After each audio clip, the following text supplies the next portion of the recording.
ان سے چلا کشی کروائی جاتی، عبادت کا پیریڈ پورا کرایا جاتا. جب وہ پیریڈ پورا ہو جاتا تو اللہ وقت کے نبی کو وہ کتاب دیتے. جیسے دیکھیں سلاسین لیلہ 40 لیلہ قرآن کریم میں ہے، 30 اور 40 راتوں کا اعتکاف حضرت موسیٰ علیہ السلام نے کوہ طور پہ کیا ہے. تب اللہ نے 300 الواح میں 300 تختیوں میں لکھی ہوئی انہیں تورات دی ہے. حضرت داؤد علیہ السلام معبد خانے میں آئے ہیں، انہوں نے عبادت کا پیریڈ پورا کیا ہے، رب کریم نے زبور دی ہے. حضرت عیسیٰ علیہ السلام آئے ہیں، 40 دن کا اعتکاف پورا کیا ہے، تب جا کر انہیں انجیل ملی ہے. لیکن حضور پاک کا معاملہ ایسا نہیں ہے. وہ کہتے ہیں کیا مطلب؟ کہا باقیوں کو بلایا گیا، یہاں قرآن بھیجا گیا، باقیوں کو طلب کیا گیا، یہاں قرآن پہنچایا گیا، باقیوں کے لیے بلاوا آیا، یہاں قرآن پیچھے پیچھے آیا. فرمایا اگر 10 قسموں کو دیکھیں تو مطلب صاف ہو جاتا ہے کہ پہلی کتابیں اکٹھی اتری تھی، ایک وقت میں اتری تھی، ایک لمحے میں اتری تھی، ایک مجلس میں اتری تھی، یک بارگی میں اتری تھی. قرآن ایسے نہیں ہے، قرآن وقفاً در وقفاً اترا ہے. کیا مطلب؟ کہتے ہیں قرآن کریم کی آیات اتری تو قرآن کریم جب سردیوں میں اتر رہا تھا اللہ نے گرمی کا انتظار نہیں کیا، قرآن کی آیات سردی میں اتاری تو وہ صورت شتائی بنی ہے. پھر اللہ تعالیٰ نے قرآن گرمی میں نازل کیا تو اس کے لیے سردی کا انتظار نہیں کیا، وہ صورت صیفی بنی. نبی پاک علیہ السلام پہ اللہ تعالیٰ نے قرآن نازل کیا، اگر دن میں نازل کرنا تھا تو رات کی تنہائی کا انتظار نہیں کیا، دن میں نازل کر دیا تو وہ دن میں اترنے والی صورتیں نہاری بنی.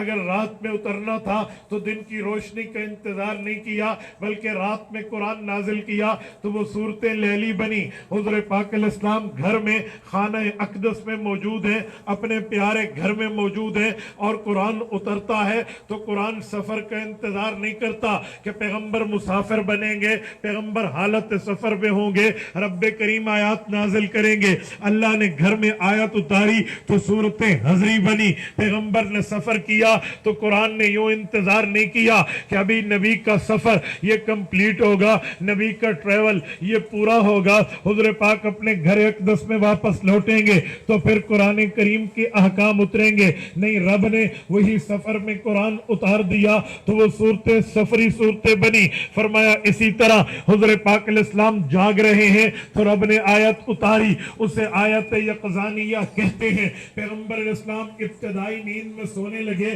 جب پیغمبر نیند میں آئے تو ان کے اوپر آیت اتری، اسے آیت نومی کہتے ہیں. فرمایا اسی طرح حضور پاک زمین پہ ہیں تو قرآن اترا، آیات عرضیہ کہتے ہیں. پیغمبر علیہ السلام نے معراج کی رات فضا کا سفر کیا، ابھی آسمان پہ نہیں پہنچے، فضا میں ہے تو آیت فضائی بنی اور پیغمبر علیہ السلام آسمان پہ پہنچے، رب کریم نے وہی آیات اتاری جیسے آمن الرسول بما انزل الیہ من ربہ والمؤمنون کی طرح باقی آیات بھی ہیں. تو آیات آسمانوں پہ اتری تو آیت سماوی بنی. فرمایا اسی طرح حضور پاک علیہ السلام نے ہجرت سے پہلے لوگوں کو دعوت دی، شریعت کی طرف بلایا کیونکہ قرآن کا حکم تھا وَأَنذِرْ عَشِيرَتَكَ الْأَقْرَبِينَ. محبوب مصطفیٰ آپ نے اپنی فیملی کو بلانا ہے، آپ نے اپنی فیملی کو دعوت دینی ہے، آپ نے اپنے خاندانیوں کو دعوت دینی ہے. حضور پاک نے دعوت دینی تھی تو وہ صورتیں اتری ہیں، ہجرت سے پہلے اتری تو وہ مکی بنی اور پیغمبر کریم علیہ التحیت و تسلیم پر وہاں پر رہنے کے لیے انہوں کافروں نے زمین تنگ کر دی. تو رب کریم بتاتے ہیں اذ اخرجہ الذین کفروا، جب پیغمبر علیہ السلام کفار کے مظالم سے تنگ آ کر رب کے حکم کے مطابق ہجرت کر کے مدینہ گئے ہیں، پھر آیات اتری ہیں. 86 تو مکی تھی، 114 صورتوں میں 28 صورتیں مدنی ہجرت کے بعد اتری. میری بات کا مطلب یہ ہے پہلی کتابیں اتری، نبی کو بلایا گیا، پہلی کتابیں اتری، عبادت کروائی گئی، پہلی کتابیں اتری، چلہ کشی پورا کروائی گئی، اس کے بعد جا کر کتاب ملی ہے. حضور پاک آئے ہیں، حضور مبعوث ہوئے ہیں، پیغمبر کریم دنیا میں پہنچے ہیں، بلایا نہیں گیا، قرآن بھیجا گیا.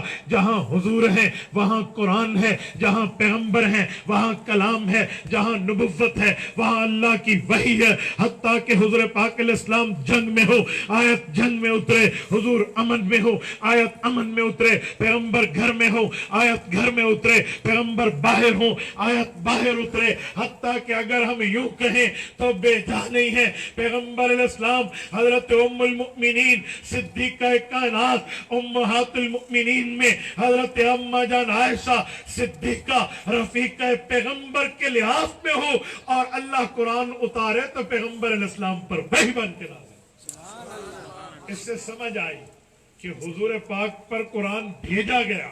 جہاں نبی وہاں قرآن، جہاں حضور وہاں قرآن. بلایا نہیں گیا. ہاں کیوں؟ یہ وہ نبی نہیں ہے جسے صرف نبی کہیں، یہ وہ نبی ہے جسے نبی الانبیاء کہتے ہیں.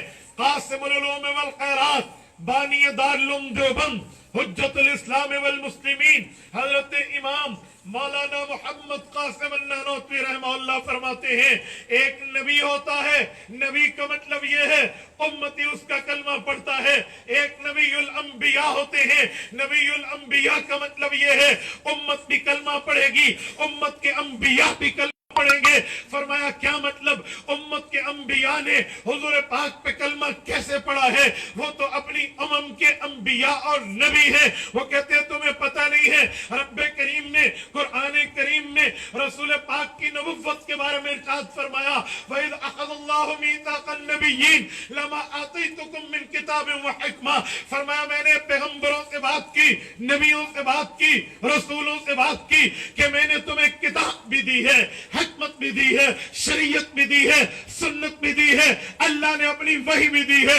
لیکن یاد رکھو تمہارے دور نبوت چل رہی ہو، تمہارے ادوار نبوت میں کلمہ تمہارا چل رہا ہوگا، شریعت تمہاری چل رہی ہوگی، دین تمہارا چل رہا ہوگا. لیکن اس دوران جب آپ اپنے کلمے کو چلا رہے ہو ثم جاءکم رسول محمد الرسول اللہ صلی اللہ علیہ وسلم اس دوران آ جائیں لتؤمنن بہ وَلَتَنْصُرُنَّهُ.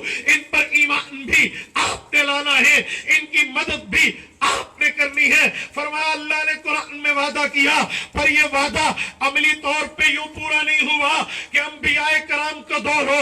حضور اس دور میں آئے، حضرت آدم سے حضرت عیسیٰ علیہ السلام اپنے کلمے کی دعوت چھوڑ کے حضور کے کلمے کی دعوت دیں. یوں نہ ہوا، لیکن ہاں ایک موقع پہ ہوا. وہ کہتے وہ کہاں؟ کہا جب رب کریم نے رسول کریم صلی اللہ علیہ وسلم کی چہیتی اور پیاری بیوی حضرت خدیجہ کو اٹھایا، رسول اللہ کے شفیق و رحیم چچا حضرت ابو طالب کو اٹھایا. پیغمبر علیہ السلام نے اس سال کو عام الحزن فرمایا، یہ غم کا سال ہے. پھر پیغمبر پہ طائف کے اوباش لڑکوں نے پتھر بازی کی تھی اور سنگ بازی کر کے پیغمبر کریم کا لوہو مبارک سر سے نکل کے پاؤں میں جوتیوں کے تلووں کو رنگین کر گیا تھا. یہ غم در غم پیغمبر کو پہنچے تو رب نے حضور پاک کو انعام دیا، اکرام کیا، عزت کی اور حضور پاک علیہ السلام پہ امتنان کیا، اپنی طرف یعنی آسمانوں پہ بلایا. اور پھر قرآن کہتا ہے سبحان الذی اسریٰ بعبدہ لیلا من المسجد الحرام الى المسجد الاقصى الذی بارکنا حولہ لنریہ من آیاتنا.